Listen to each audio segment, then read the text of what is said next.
যারা বেসরকারি শিক্ষক নিবন্ধন প্রিলিমিনারি পাশ করেছেন, স্কুল পর্যায়ে 2 আবার লিখিত পরীক্ষা দিবেন রেফ্রিজারেশন এয়ার কন্ডিশনিং বিষয়ে ট্রেড ইনস্ট্রাক্টর হিসেবে, তো আপনার বিষয় কোডটা হচ্ছে 212। 3 ঘন্টা ব্যাপী আপনাকে লিখিত পরীক্ষা দিতে হবে 100 নম্বরের জন্য। আপনাদের জন্য গুরুত্বপূর্ণ এখানে ইনস্ট্রাকশন রয়েছে, এটা এখন আমরা পড়ব। আপনাদের 10টি ইউনিট রয়েছে সিলেবাস হিসেবে এবং 10টি ইউনিট থেকে প্রশ্ন করা হবে, 10টির উত্তরও আপনাকে দিতে হবে। প্রতিটি প্রশ্নের মান হবে 2 থেকে 3টি উপ আইটেম হিসেবে থাকবে, যেমন ক থাকতে পারে, খ থাকবে, গ। একটা প্রশ্নতে এই 3টা অংশ থাকবে। মার্ক থাকতে পারে 2, 3, 5 total 10, 3, 3, 4 total 10, 3, 7 total 10, 2, 2, 4 total 10, 5, 5 total 10, 4, 6 total 10। তো এই বিষয়ে এইভাবেই প্রশ্ন থাকবে। তো জ্ঞানভিত্তিক উদ্দেশ্যে শ্রেণীবিন্যাস অনুসরণ করে প্রস্তুত করতে হবে 20% নম্বর জ্ঞানের উচ্চতর দক্ষতা স্তর প্রশ্নের জন্য বরাদ্দ থাকবে। তো আপনারা দেখতে পাচ্ছেন এখানে ইউনিট 1 রয়েছে আপনাদের জন্য রেফ্রিজারেশন অ্যান্ড এয়ার কন্ডিশনিং মৌলিক ধারণা। আপনাদের এই টপিকগুলোই কিন্তু পড়তে হবে। এই টপিক থেকে কি কি পড়তে হবে সেটা এখানে উল্লেখ রয়েছে। তো তারপরও আপনারা আপনাদের সিলেবাসটা শেষ করবেন বাম দিকের বক্স ফলো করে। মার্ক কিন্তু ডান দিকে রয়েছে 10 মার্ক করে। তারপর ইউনিট 2তে রয়েছে আরএসসি ট্রেডে ইলেকট্রিক্যাল অ্যান্ড ইলেকট্রনিক্সের সংশ্লিষ্টতা। এই ইউনিট শেষ করতে পারলে পাবেন 10 নাম্বার।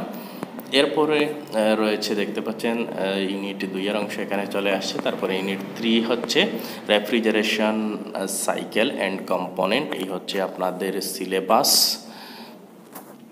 এটা শেষ করলে আপনি 10 নাম্বার পাবেন। এরপরে রয়েছে ইউনিট 4। এই পুরোটাই রেফ্রিজারেশন অ্যান্ড এয়ার কন্ডিশনিং পদ্ধতি ব্যবহৃত আনুষঙ্গিক যন্ত্রাংশ সমূহ। এরপরে রয়েছে আপনার এই অংশ। তারপরে unit 5 split type air conditioner unit মেরামত ও রক্ষণাবেক্ষণ। দেখতেই পাচ্ছেন। এরপরে রয়েছে unit 6 window type air conditioner unit মেরামত ও রক্ষণাবেক্ষণ। ইউনিট 7 হচ্ছে basics inverter type refrigeration system. তো অনেকের কাছে জটিল মনে হতে পারে সিলেবাসটা, তো জটিল না ভেবে আপনি আমাদের সিস্টেমে পড়াশোনা করবেন।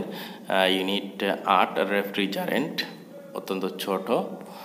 আপনি যে কোনো ইউনিট থেকে পড়াশোনা শুরু করতে পারেন, যেটা এতে আপনার সিলেবাসটা আপনি দ্রুত শেষ করতে পারবেন। আপনার সিস্টেমে আপনি পড়বেন। শীতাতপ নিয়ন্ত্রিত ব্যবস্থা কুলিং লোড ক্যালকুলেশনের গুরুত্ব। ইউনিট 10 হচ্ছে commercial appliance water cooler dehumidifier display case বোতল কুলার পারফরমেন্স টেস্ট। তো এই হচ্ছে আপনাদের টোটাল সিলেবাস। তো এটা কিভাবে শেষ করবেন সেটা এখন আলোকপাত করছি। আপনি একটা রুটিন সেট করে নেবেন। দিনের শুরুতে 3 ঘন্টা আর রাতে 3 ঘন্টা, টোটাল 6 ঘন্টা আপনাকে পড়াশোনা শুরু করতে হবে। মনে করলাম প্রথম দিন এতটুকু পড়েছেন, পরের দিন আপনি পুরোটাই রিভিউ দিয়ে নতুন টপিক পড়বেন, এরপরের দিন পুরোটাই রিভিউ দিয়ে এরপরের দিন নতুন টপিক পড়বেন, এরপরের দিন পুরোটাই রিভিউ দিবেন।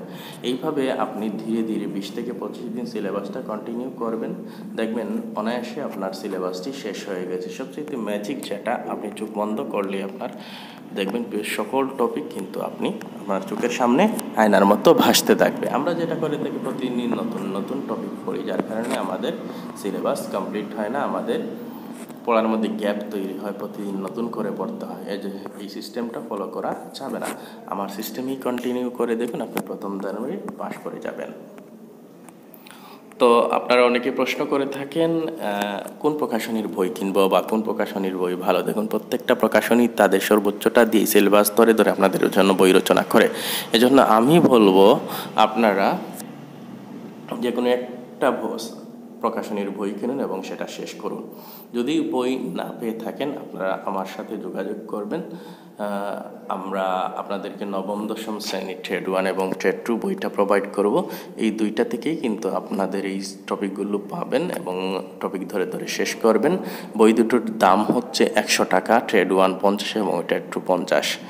তো এই ছিল আপনাদের জন্য এই ভিডিওটি।